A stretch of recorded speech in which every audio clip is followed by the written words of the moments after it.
Hello friends, welcome to Balaji accounting. आज हम tally RP 9 में शॉर्टकट कीज को यूज करना समझेंगे।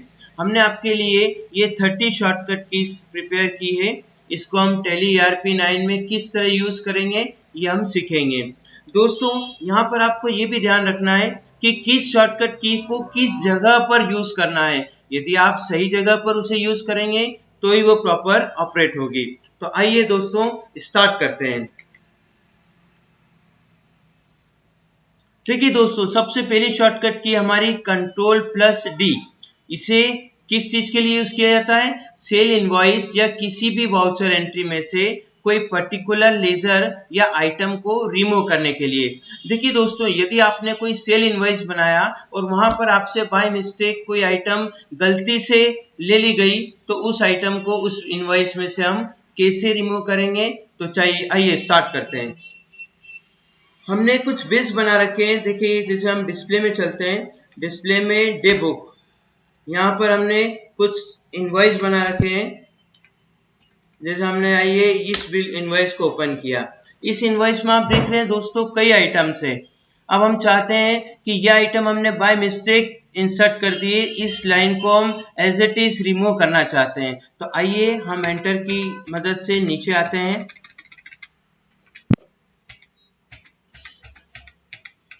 अब ये जो आइटम है जिसमें 50 मीटर्स हमने दिया हुआ है 74 के रेट से, इस आइटम को इस इनवॉइस में से हमें रिमूव करना है। तो दोस्तों बहुत इजी है, आपको simple control plus D press करना है। यदि हम कंट्रोल डी प्रेस करेंगे तो बिल एज इट इज रहेगा, बस ये वाली line as it is remove हो जाएगी। तो आइए स्टार्ट करते हैं। कंट्रोल डी प्रेस किया हमने, तो आप देख रहे होंगे वो 50 मीटर्स वाली आइटम ऑटोमेटिक यहाँ से रिमूव हो गई है। उसी तरह दोस्तों एक और ऑप्शन रहता है। यदि मान लीजिए हम ये 22 मीटर वाले आइटम को हटाना चाहते हैं, तो उस केस में हमको क्या करना है? स्पेस देनी है और यहाँ पर एंड ऑफ लिस्ट कर देना है, तो भी हम उस लाइन को यहाँ से रिमूव कर सकते हैं। तो दोस्तों ये दो उपाय हैं जिनकी मदद से आप सेल इनवॉइस में से कोई भी लाइन को एज इट इज रिमूव करना है तो कर सकते हैं। उसके बाद आप एंटर करके या कंट्रोल ए से इस इनवॉइस को सेव कर देंगे। आइए दोस्तों नेक्स्ट की स्टार्ट करते हैं। सेकेंड नंबर पे कंट्रोल प्लस 4। 4 कौन सा यूज करना है दोस्तों? कीबोर्ड पे आपके जहां पर डॉलर का साइन होता है वो वाला 4 आपको यूज करना है।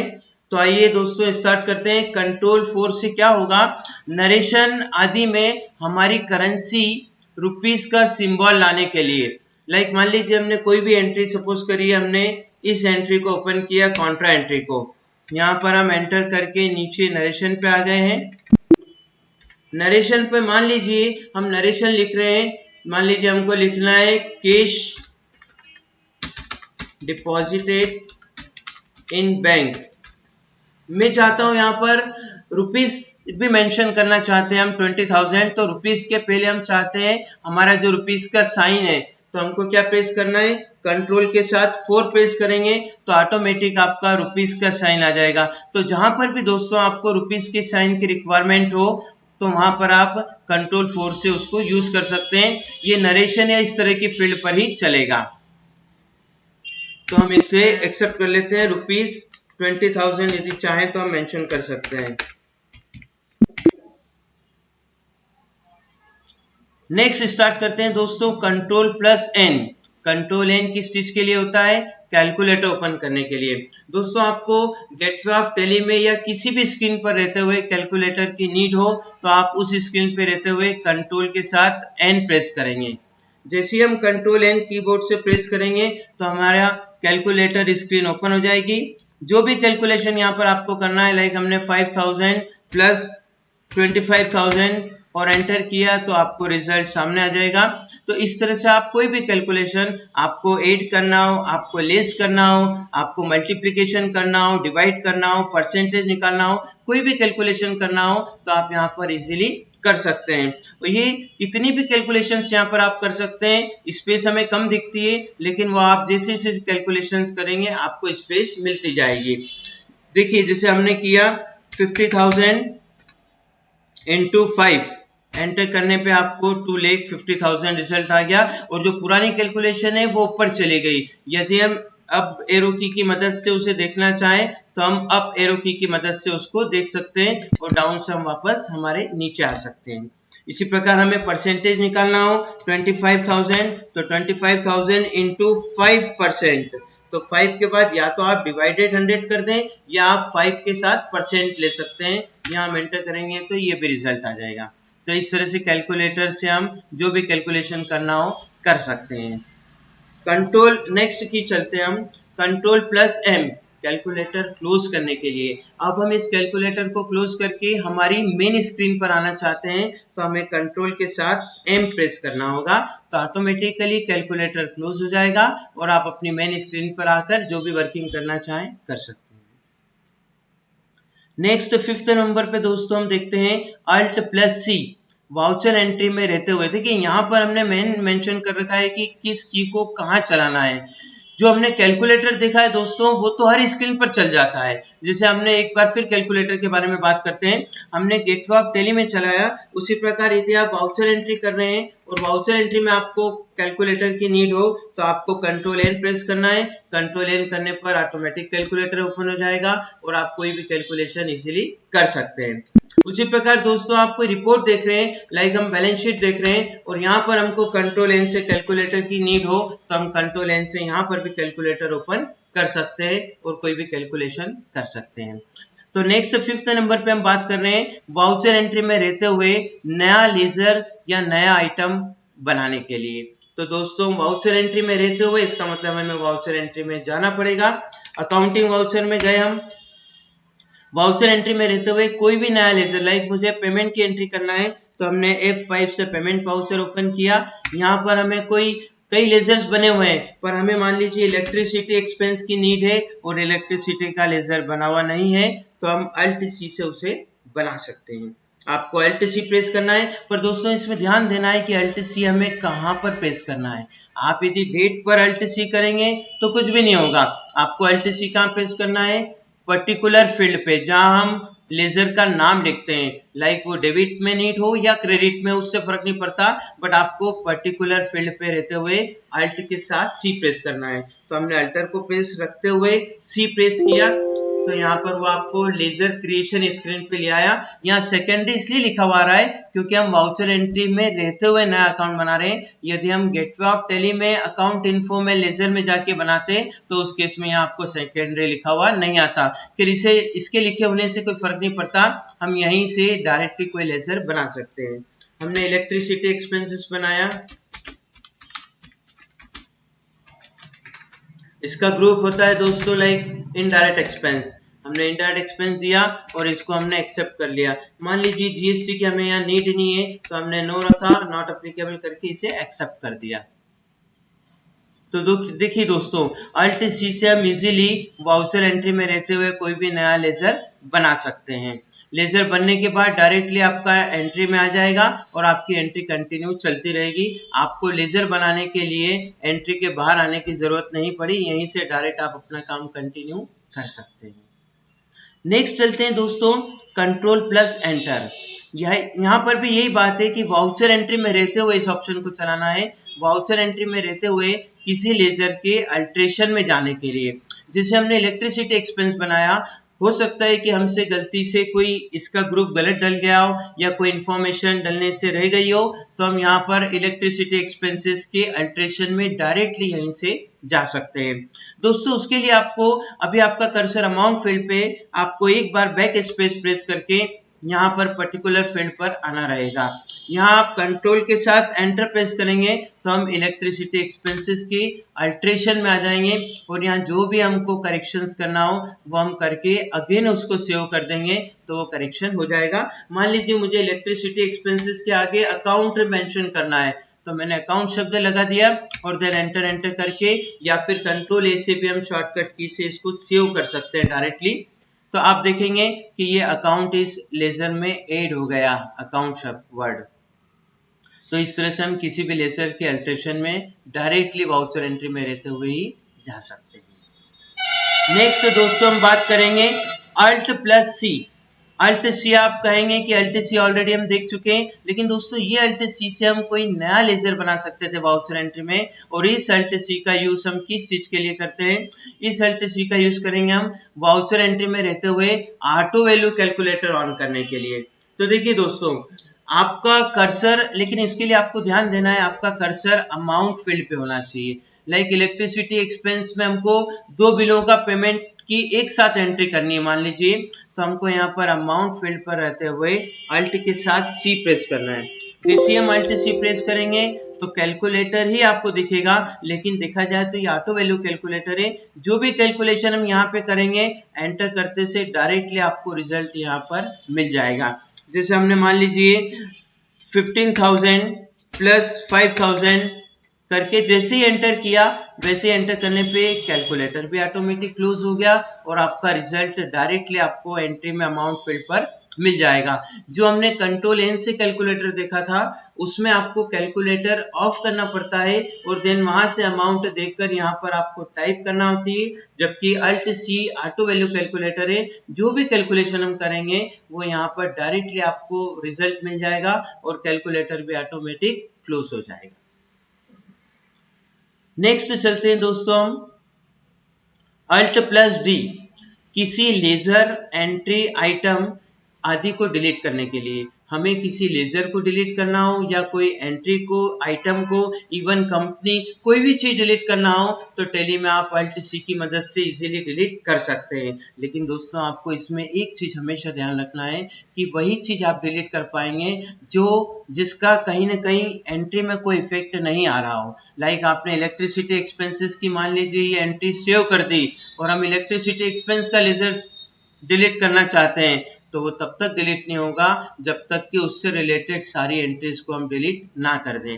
हालांकि हमने इलेक्ट्रिसिटी एक्सपेंसेस लेजर अभी बनाया है और हमने इसकी एंट्री को अभी सेव भी नहीं किया है और हम बिना सेव किए इससे बाहर आ जाते हैं। अब हम यदि मान लीजिए इलेक्ट्रिसिटी का लेजर डिलीट करना चाहते हैं तो आपको लेजर डिलीट करने के लिए कहाँ जाना पड़ेगा? जहां से हम लेजर बनाते हैं, लाइक अकाउंट इन्फो में लेजर में जाकर बनाने के लिए हम क्रिएट में जाते हैं, पर हमें डिलीट करना हो या कोई अल्ट्रेशन करना हो तो आपको अल्टर में जाना होगा। हम अल्टर में गए और यहाँ से हम हमारा इलेक्ट्रिसिटी एक्सपेंसेस जिसे हमें डिलीट करना है उसे सिलेक्ट करके एंटर करके ओपन करेंगे। यहाँ पर इसकी शॉर्टकट की क्या है डिलीट करने के लिए? Alt D. यदि हम अल्ट डी प्रेस करेंगे तो हमारा लेजर डिलीट हो जाएगा। यदि हम यस करते हैं या एंटर करते हैं तो लेजर डिलीट हो जाएगा और नो या एस्केप करेंगे तो लेजर डिलीट नहीं होगा। फिलहाल हम लेजर डिलीट नहीं कर रहे हैं, बट आप चाहें तो यहाँ से अल्ट डी की मदद से इसे डिलीट कर सकते हैं। लेकिन दोस्तों ये चीज फिर हम रिपीट कर रहे हैं कि कोई भी लेजर तभी डिलीट होगा जब वो पूरी तरह से ब्लैंक हो। तो आपको कोई भी लेजर को डिलीट करने के पहले डिस्प्ले में जाकर, अकाउंट बुक में जाकर, लेजर में जाकर उस लेजर में चेक करना है उसका पूरा पीरियड डालकर कि क्या हमने उस लेजर से रिलेटेड कोई एंट्री की है। यदि कोई एंट्री नहीं की है तो ही ये लेजर अल्ट डी से डिलीट होगा। इलेक्ट्रिसिटी एक्सपेंस में हमारी कोई एंट्री नहीं है तो वो डिलीट हम कर पा रहे हैं, पर मान लीजिए हम सैलरी अकाउंट को डिलीट करना चाहते हैं तो आप देखिए इसमें एंट्री है, एक एंट्री इसमें करी हुई है, तो यदि हम इसे डिलीट करने की कोशिश करेंगे तो भी हम नहीं कर पाएंगे। जैसे मान लीजिए हम अकाउंट इन्फो में, लेजर में, अल्टर में सैलरी अकाउंट को ओपन करते हैं और यहाँ पर हम अल्ट डी प्रेस करेंगे तब भी ये लेजर डिलीट नहीं होगा। दोस्तों देखिए हमने अल्ट डी प्रेस किया लेकिन ये डिलीट नहीं हो रहा है। क्यों? क्योंकि इसमें एंट्री है।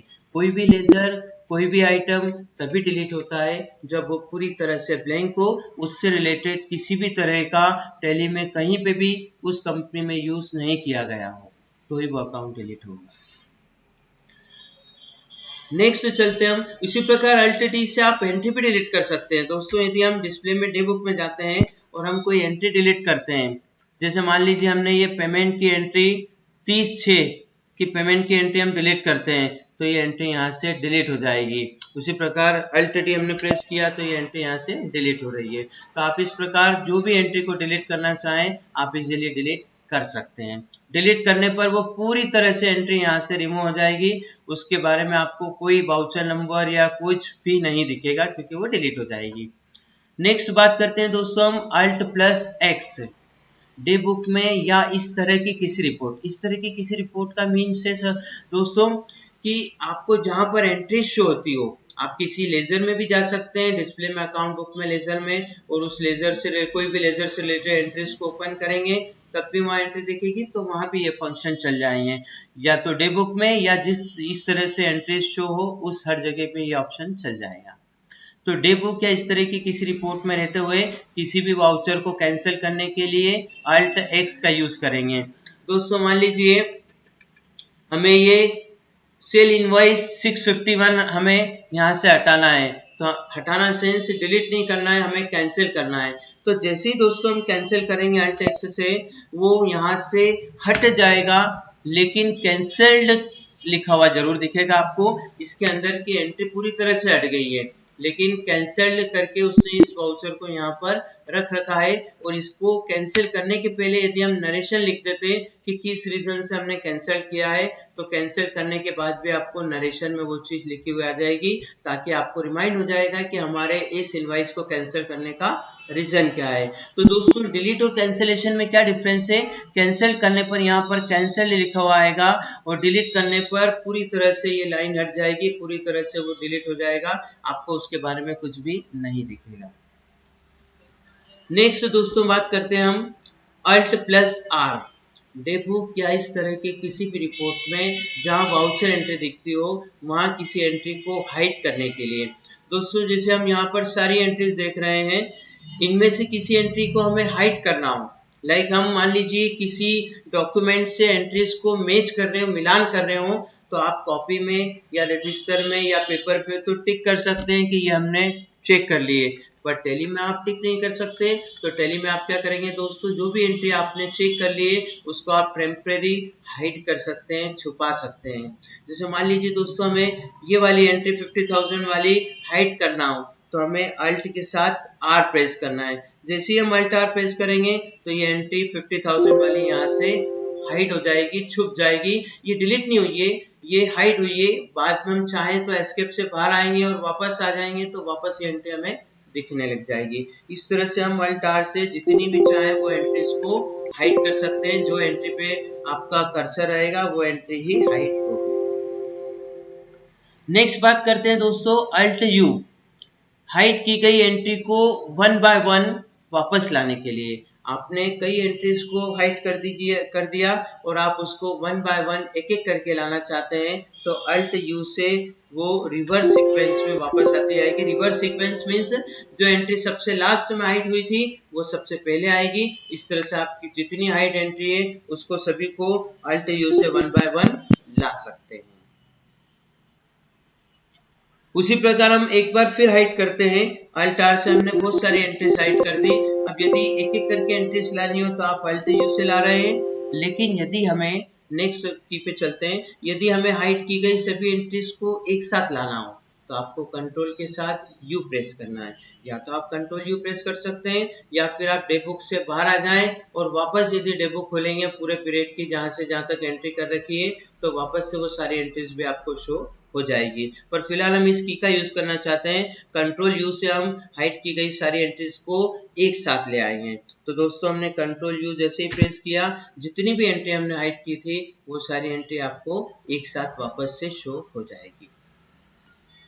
नेक्स्ट दोस्तों स्पेस बार, डे बुक या इस तरह की किसी रिपोर्ट में रहते हुए सिंगल एंट्री को सिलेक्ट करने के लिए। जैसे मान लीजिए हमें इस एंट्री को सिलेक्ट करना है, तो हमने इस एंट्री पर आकर स्पेस बार प्रेस किया तो ये एंट्री सिलेक्ट हो जाएगी। आप देख रहे हैं दोस्तों ग्रीन कलर में शो हो रही है ये, इट मीन्स ये सिलेक्ट हो गई है। इसके अलावा हमें इस एंट्री को भी सिलेक्ट करना है, तो हमने यहाँ पर स्पेस अगेन प्रेस किया तो ये भी डिलीट हो जाएगी। तो दोस्तों जितनी भी एंट्री आप सिलेक्ट करेंगे वो सारी 1 बाय 1 सिलेक्ट होती जाएगी। अब यदि मान लीजिए हम डिलीट करेंगे तो कौन सी एंट्री डिलीट होगी? जितनी भी एंट्री सिलेक्ट है। जैसे हम Alt D प्रेस करेंगे तो यहाँ पे क्लियर लिखा हुआ आएगा डिलीट सिलेक्टेड। जितनी भी एंट्री डिलीट सिलेक्ट है वो सारी एक साथ डिलीट हो जाएगी। फिलहाल हम डिलीट नहीं कर रहे हैं, पर हम जो भी फंक्शन चलाएंगे वो सभी सिलेक्टेड एंट्रीज पर एक साथ चलेगा। नेक्स्ट बात करते हैं हम कंट्रोल U, सॉरी नेक्स्ट हम बात करते हैं 13 के बाद 14 नंबर पे डे बुक या इस तरह की किसी रिपोर्ट में रहते हुए सभी एंट्रीज को एक साथ सिलेक्ट करने के लिए दोस्तों अभी हमने एक एक करके सिलेक्ट किया था। अब हम यदि कंट्रोल स्पेस प्रेस करेंगे तो जितनी भी एंट्रीज यहाँ पे हमें शो हो रही है वह सभी एंट्रीज आपको एक साथ सिलेक्ट होती दिखेगी।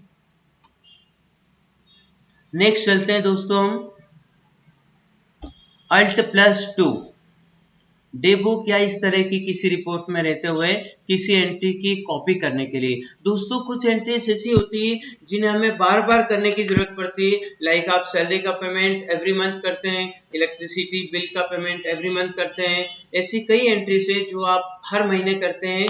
अमाउंट जरूर अलग हो सकता है, चेक नंबर डिफरेंट हो सकता है, बट लगभग डेबिट क्रेडिट अकाउंट में ज्यादा डिफरेंस नहीं होता है। तो हम किसी पुरानी की गई एंट्री की भी कॉपी कर सकते हैं। लाइक 20,000 हमने बैंक में 30/6 को डिपॉजिट किया था, अभी अगेन हम कैश बैंक में जमा कर रहे हैं। तो हम चाहें तो यहाँ डे बुक में रहते हुए अल्ट के साथ 2 प्रेस करेंगे।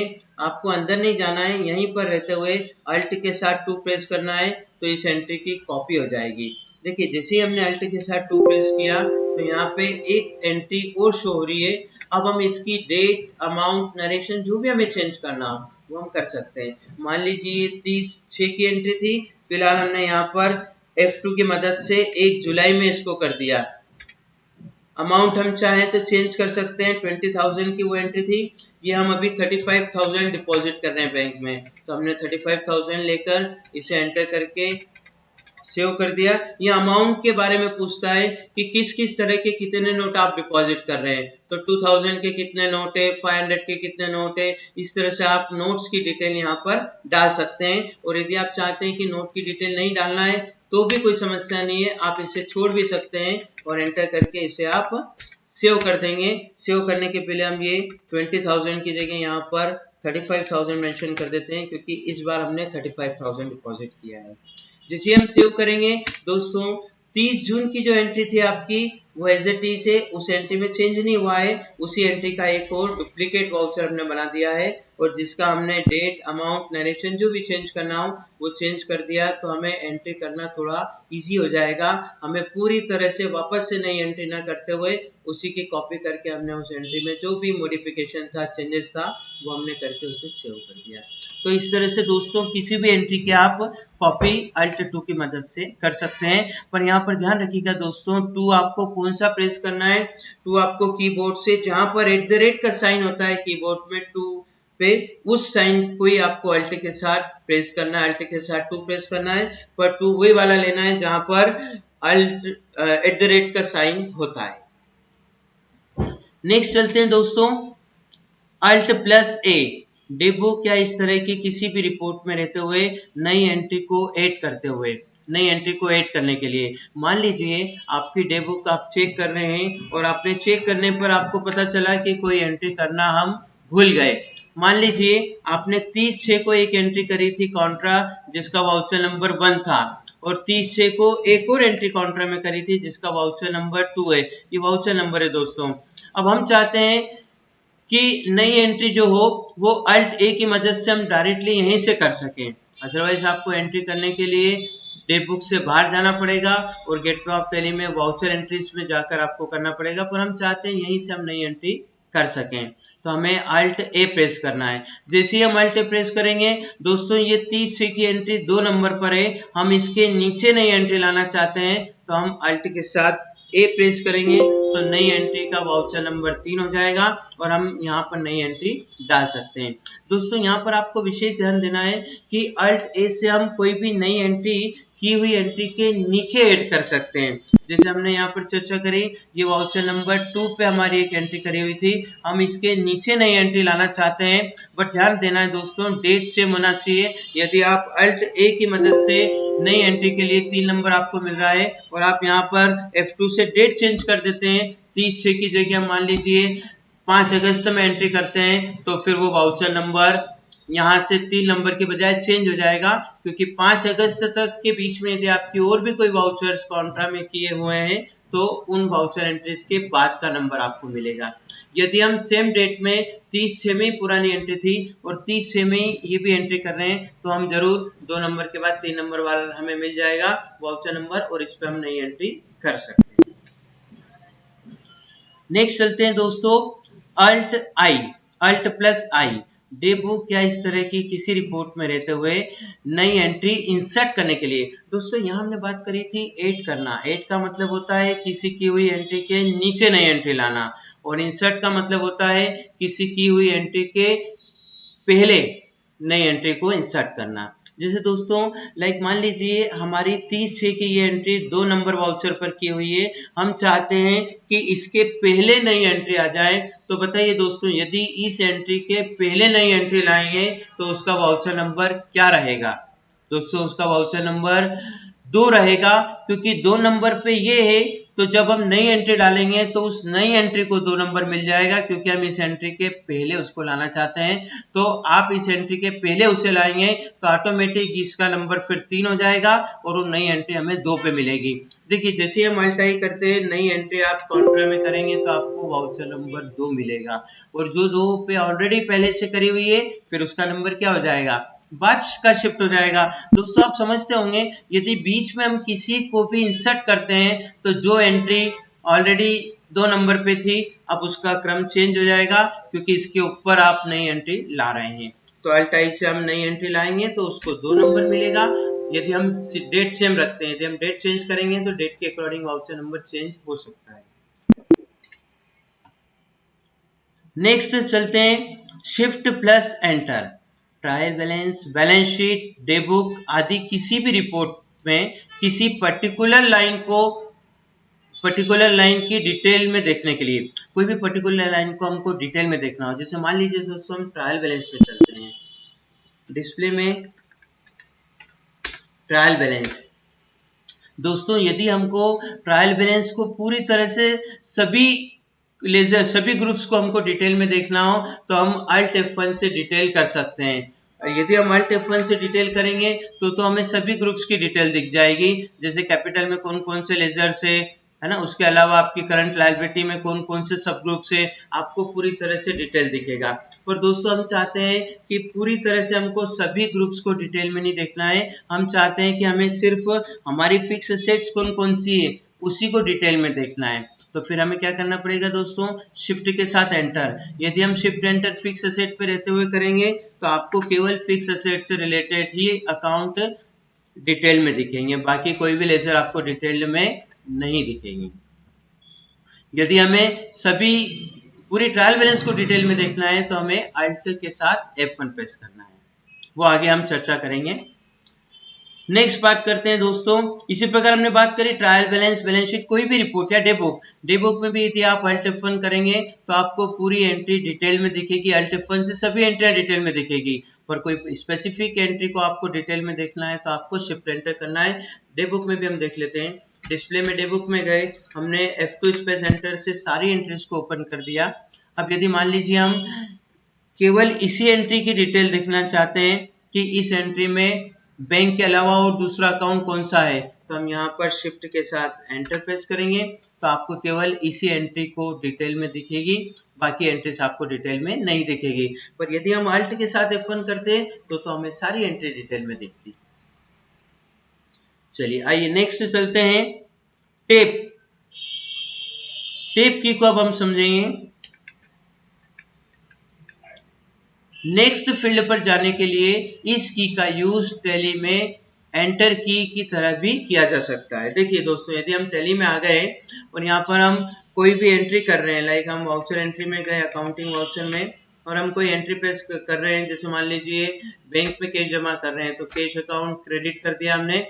अब हम मान लीजिए जिस तरह हम एंटर का यूज करते हैं, जैसे अमाउंट डाले हमने 50,000 और हम एंटर की बजाय टेप की यूज कर रहे हैं, जैसे हमने टेप प्रेस किया तो टेप की भी बिल्कुल एंटर की तरह ही काम करेगी। आप एंटर की बजाय चाहें तो टेप का भी यूज कर सकते हैं। टेप और एंटर का यूज यहाँ पर एक फील्ड से दूसरे फील्ड पे आने के लिए चलता है, या हम टेप का ही यूज कर रहे हैं तो टेप से भी हम आगे बढ़ सकते हैं। एक फील्ड से दूसरे फील्ड पे जाने के लिए एंटर की तरह हम टेप का यूज भी कर सकते हैं। शिफ्ट प्लस टेप, जिस प्रकार दोस्तों हम टेप से आगे बढ़ रहे हैं उसी प्रकार शिफ्ट के साथ यदि टेप प्रेस करेंगे तो हम पिछली फील्ड पर आ सकते हैं। जैसे अभी हम नरेशन पे हैं, हम यदि शिफ्ट के साथ टेप प्रेस करेंगे तो हम पीछे आते जा रहे हैं। जो काम आप यहाँ पे बैक स्पेस से करते वही काम आप शिफ्ट टैब से भी कर सकते हैं। नेक्स्ट चलते हैं दोस्तों Alt+P, किसी भी इनवॉइस, वाउचर, रिपोर्ट आदि को प्रिंट करने के लिए। हमें किसी भी इनवॉइस को, वाउचर को या कोई भी रिपोर्ट को प्रिंट करना हो तो टैली ERP9 में Alt+P से ही प्रिंट होता है। जैसे हमें इस वाउचर को ही प्रिंट करना है तो हम Alt+P प्रेस करेंगे तो हम यहाँ पर इस वाउचर को प्रिंट कर सकते हैं। प्रिंट के पहले हम प्रीव्यू देख लेते हैं। एंटर करेंगे तो आपको इस एंट्री का प्रीव्यू Alt+Z से आप जूम करके इसे देख सकते हैं। तो दोस्तों यहाँ पर हम Alt+P की मदद से किसी भी वाउचर का या किसी भी रिपोर्ट का, लाइक हमें ट्रायल बैलेंस का प्रिंट निकालना है तो हम डिस्प्ले में जाएंगे, ट्रायल बैलेंस में, और यहाँ पर हमें जिस तरह भी डिटेल या जैसी भी सेटिंग करना है उसके बाद हम Alt+P करेंगे तो यहाँ पर हम ट्रायल बैलेंस का भी प्रिंट कर सकते हैं। प्रिंट करने के पहले आप यहाँ पर अपने हिसाब से सेटिंग कर सकते हैं कि आप ओपनिंग बैलेंस चाहते हैं, शो ट्रांजेक्शंस, क्लोजिंग बैलेंस, जो भी सेटिंग आप यहाँ पे चाहते हैं वो सेटिंग आप यस में अपने अकॉर्डिंग करेंगे। और देन हम एंटर करके यहाँ पर Alt+Z से जूम करके प्रीव्यू देख सकते हैं। और यदि प्रिंट निकालना है तो यहाँ पर आप Alt+P या प्रिंट पर क्लिक करके भी प्रिंट निकाल सकते हैं। नेक्स्ट बात करेंगे दोस्तों एस्केप। टैली में एस्केप का यूज ऑब्वियसली कई बार हम करते हैं। एस्केप का मतलब होता है टैली की कोई भी स्क्रीन से बाहर आने के लिए। अभी हम ट्रायल बैलेंस में यदि हम एस्केप का यूज करेंगे तो हम ट्रायल बैलेंस से बाहर आ सकते हैं। इवन टैली से भी बाहर आना हो तो आप एस्केप कर सकते हैं, देन क्विट पे एंटर या यस कर देंगे तो हम टैली से बाहर आ जाएंगे। तो टैली की किसी भी रिपोर्ट, किसी भी जगह से बाहर आने के लिए हम एस्केप की का यूज करते हैं। नेक्स्ट चलते हैं दोस्तों 23 नंबर की पे, Ctrl+Home। कंट्रोल होम का काम होता है किसी भी रिपोर्ट में फर्स्ट लाइन या फर्स्ट फील्ड पर आने के लिए। जैसे दोस्तों मान लीजिए हम ट्रायल बैलेंस पे हैं, डिस्प्ले में ट्रायल बैलेंस, और ट्रायल बैलेंस डिस्प्ले में ट्रायल बैलेंस में आ गए हम। ट्रायल बैलेंस में हम Alt F5 से इसको लेजर वाइज देख सकते हैं। अब मान लीजिए यहाँ पर आप देख रहे हैं दोस्तों कि 122 लेजर्स नीचे और है, तो हम एरो की से नीचे आ रहे हैं। उसी प्रकार हम चाहते हैं, हम नीचे आ गए थोड़ा सा, अब हमको फर्स्ट लेजर सबसे ऊपर ही ऊपर जाना है तो हम यदि कंट्रोल के साथ होम प्रेस करेंगे, कीबोर्ड में आप देखेंगे तो कंट्रोल के साथ होम बटन पे आपको मिलेगा, तो कंट्रोल के साथ होम बटन को प्रेस करेंगे तो हम सबसे ऊपर सबसे पहले लेजर पे आ जाएंगे। मतलब इस ट्रायल बैलेंस में हम नीचे आ गए थे और हमें सबसे फर्स्ट लेजर पे आना था कि शुरुआत कहाँ से हो रही है, तो हम यहाँ पर कंट्रोल होम से आ सकते हैं। वही काम अप डाउन एरो की से भी हम कर सकते हैं, लेकिन हम कंट्रोल होम से ज्यादा नीचे हम आ गए और हम इतनी बार एरो की से ऊपर आने के बजाय कंट्रोल होम से एक बार में डायरेक्टली सबसे ऊपर वाले फर्स्ट लेजर पर आ सकते हैं। उसी प्रकार नेक्स्ट किए जस्ट इसके अपोजिट Ctrl+End, किसी भी रिपोर्ट में लास्ट लाइन या लास्ट फील्ड पर आने के लिए।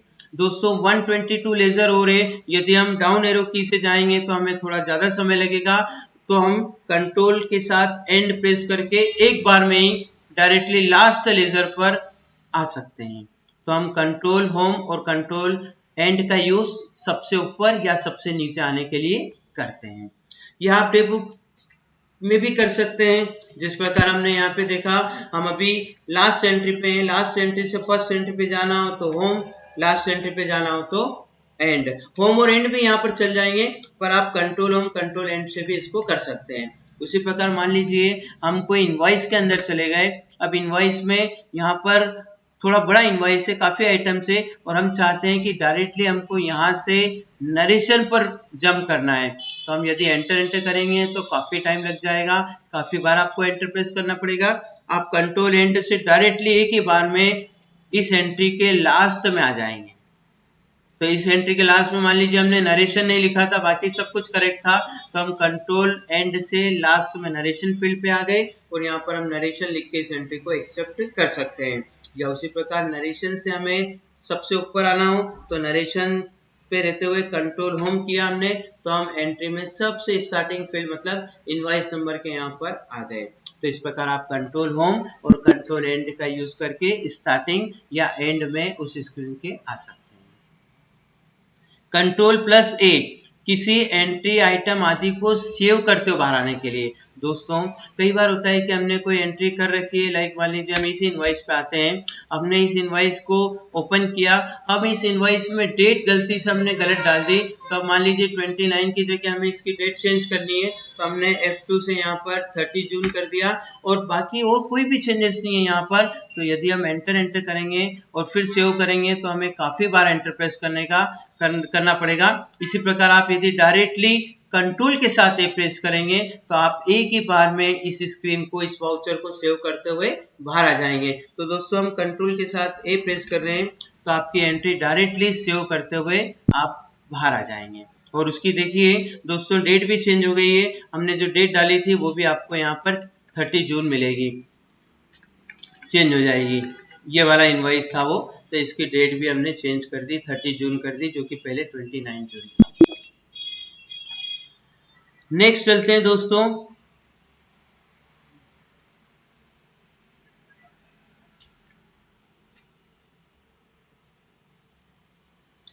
Control plus R. Control R की मदद से दोस्तों वाउचर एंट्री में रहते हुए सेम वाउचर टाइप वाली पिछली एंट्री का नरेशन लाने के लिए, जैसे हमने इस वाउचर कोई भी एंट्री कर रहे हैं, हम अकाउंटिंग वाउचर में गए, लाइक मान लीजिए हम F5 से सैलरी की एंट्री करना चाहते हैं, तो हमने डेट डाल दी और अब हमने यहाँ पे मेंशन किया सैलरी अकाउंट डेबिट 9500 और कैश क्रेडिट कर दिया। जब हम नरेशन फील्ड पे आते हैं तो यहाँ पर आपको नरेशन हमेशा टाइप करना पड़ता है, पर यदि हमने पिछली एंट्री में नरेशन लिखा है तो वो कंट्रोल आर से एज इट इज वही नरेशन आ जाएगा।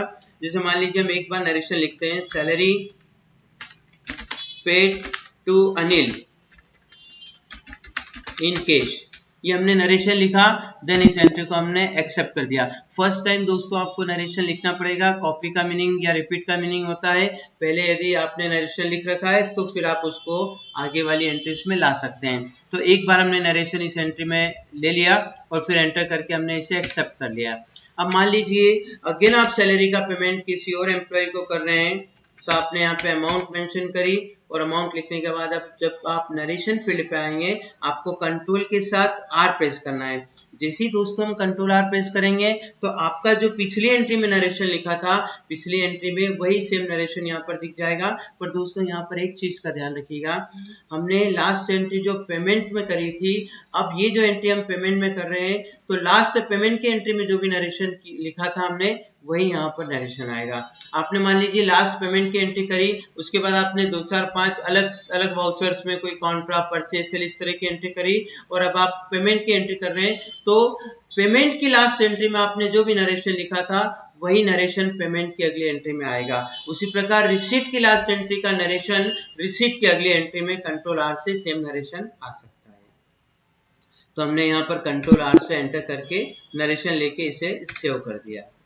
पर दोस्तों प्रॉब्लम तब आ जाएगी जब आप सैलरी, अभी हम सैलरी का ही कंटिन्यूएशन में पेमेंट कर रहे थे, पर अब मान लीजिए सैलरी के बाद हम सपोज करिए इलेक्ट्रिसिटी का पेमेंट कर रहे हैं और हमने इलेक्ट्रिसिटी का अमाउंट डाल दिया और हमने यहाँ पे कैश लेके एंटर किया। अब यदि हम कंट्रोल आर करेंगे तो क्या करें, क्या नरेशन आएगा यहाँ पे, लास्ट एंट्री का नरेशन। लास्ट एंट्री हमने सैलरी की थी तो सैलरी का जो भी नरेशन हमने लिखा था वही नरेशन यहाँ पे कंट्रोल आर से आ जाएगा। ये कंट्रोल आर से आप दोस्तों देख रहे हैं सैलरी का नरेशन आया, लेकिन दोस्तों इलेक्ट्रिसिटी के बिल में सैलरी के नरेशन की हमें यहाँ कोई जरूरत नहीं रहेगी। तो उस केस में हमें यहाँ पर टाइप करना पड़ेगा, हमें उस नरेशन को हटाकर हमने टाइप कर दिया इलेक्ट्रिसिटी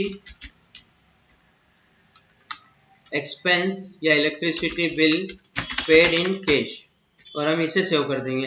दोस्तों यहाँ पर हमें कंट्रोल आर से हमारा काम नहीं बन पाया, तो हम अब आगे नेक्स्ट की समझेंगे। इसको फिलहाल हमने सेव कर दिया। लास्ट एंट्री अब हमने इलेक्ट्रिसिटी की कर रखी है। अब दोस्तों हमें अब सैलरी की नीड हो गई, सैलरी की एंट्री करने की जरूरत पड़ी, तो सैलरी टू कैश। इसके बाद दोस्तों यदि हम कंट्रोल आर करेंगे तो वही समस्या हमारे सामने आ जाएगी कि पिछली एंट्री का नरेशन आ जाएगा। पिछली एंट्री में आपने नरेशन किसका लिखा था, इलेक्ट्रिसिटी का, तो कंट्रोल आर पे करने से हमें इलेक्ट्रिसिटी का नरेशन आ रहा है, पर दोस्तों सैलरी की एंट्री में इलेक्ट्रिसिटी का कोई काम नहीं है। तो दोस्तों इस तरह की समस्या से बचने के लिए हम अगली की पर जाएंगे, अल्ट आर। हमें जिस चीज की जरूरत है वो हमें यहाँ मिल जाएगा। अल्ट आर से क्या होगा दोस्तों, वाउचर एंट्री में रहते हुए सेम फर्स्ट लेजर का नरेशन रिपीट करने के लिए। दोस्तों यहाँ पर अल्ट आर से क्या होता है, अल्ट आर इस चीज को देखता है कि आप एंट्री किस चीज की कर रहे हैं। यदि हम सैलरी की एंट्री कर रहे हैं तो अल्ट आर से हमें सैलरी का ही नरेशन मिलेगा। यदि हम इलेक्ट्रिसिटी की एंट्री कर रहे हैं तो अल्ट आर से हमें इलेक्ट्रिसिटी का ही नरेशन मिलेगा। अल्ट आर क्या चीज को देखता है कि आपकी एंट्री किस चीज की जा रही है। आप जिस एंट्री में जो भी फर्स्ट लेजर आपका आ रहा है उसी का नरेशन लेगा। जैसे लाइक हमने इसे सेव कर दिया, अब सैलरी के बाद हम इलेक्ट्रिसिटी का पेमेंट करेंगे तो हमें यहाँ पर इलेक्ट्रिसिटी के नरेशन की नीड है, तो अल्ट आर क्या करेगा, इलेक्ट्रिसिटी का ही नरेशन लेगा। जबकि कंट्रोल आर क्या करता है, सैलरी का नरेशन। कंट्रोल आर इस चीज को देखता है कि आपने पिछली एंट्री किस चीज की करी है, पिछली एंट्री में क्या नरेशन लिखा है वही नरेशन ले लेगा। पर कंट्रोल आर ये देखेगा कि आपको क्या नीड है, आपकी जरूरत क्या है। आप इलेक्ट्रिसिटी का पेमेंट कर रहे हैं तो आपको इलेक्ट्रिसिटी की जरूरत है, तो अल्ट आर यहाँ पर ज्यादा हमारे लिए यूजफुल है। अल्ट आर से जिसका नरेशन हमें जरूरत है वही नरेशन आएगा। नेक्स्ट चलते हैं दोस्तों, कंट्रोल प्लस अल्ट प्लस सी।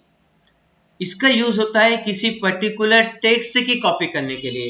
दोस्तों जिस प्रकार हमने यहाँ पर मान लीजिए एक एंट्री कर लेते हैं हम सैलरी अकाउंट की, और सैलरी का नरेशन अल्ट आर से आ गया।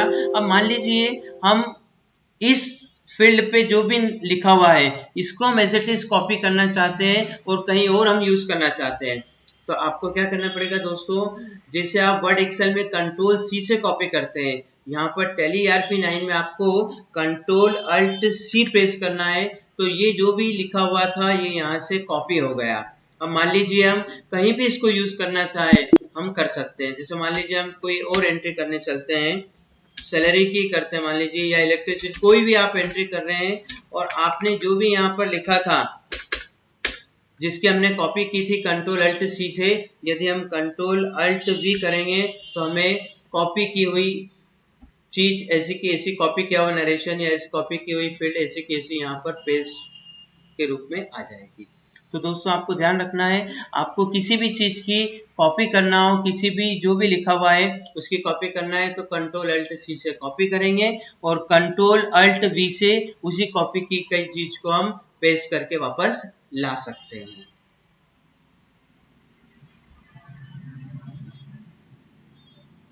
कंट्रोल अल्ट वी से हम किसी भी कॉपी की गई चीज को पेस्ट करके वापस ला सकते हैं।